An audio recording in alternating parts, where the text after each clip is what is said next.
అసలు white house ఎందుకు ఢిల్లీ మీద 50% టారిఫ్ని విధించింది? వైట్ హౌస్కి ఢిల్లీకి మధ్యలో ఉన్నటువంటి సమస్యలు ఏంటి? ఎందుకు ఈ వాణిజ్య యుద్ధం? ఇది నిజంగా చెప్పాలంటే ఒక యుద్ధంలాగే జరుగుతోంది.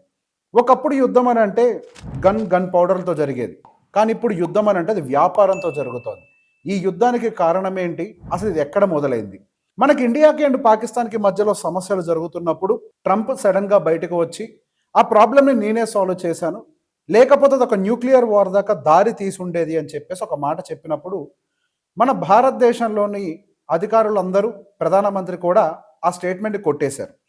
దాంతో మేబీ ట్రంప్ గారు కొంచెం కోపం వచ్చి ఉండొచ్చేమో.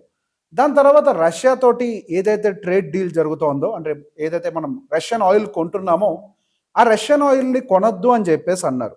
ఆయిల్ ఏదైనా కానీ వాళ్ళ దగ్గర నుంచి మాత్రమే కొనాలని చెప్పేసి అన్నారు.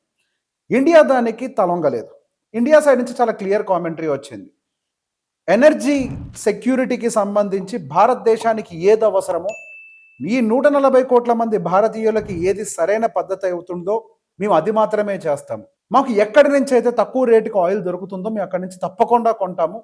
మేము ఎక్కడి నుంచి కొనాలో చెప్పే హక్కు మీకు లేదు అని చెప్పడంతో అది మరింతగా ప్రాబ్లం అయింది వాళ్ళకి.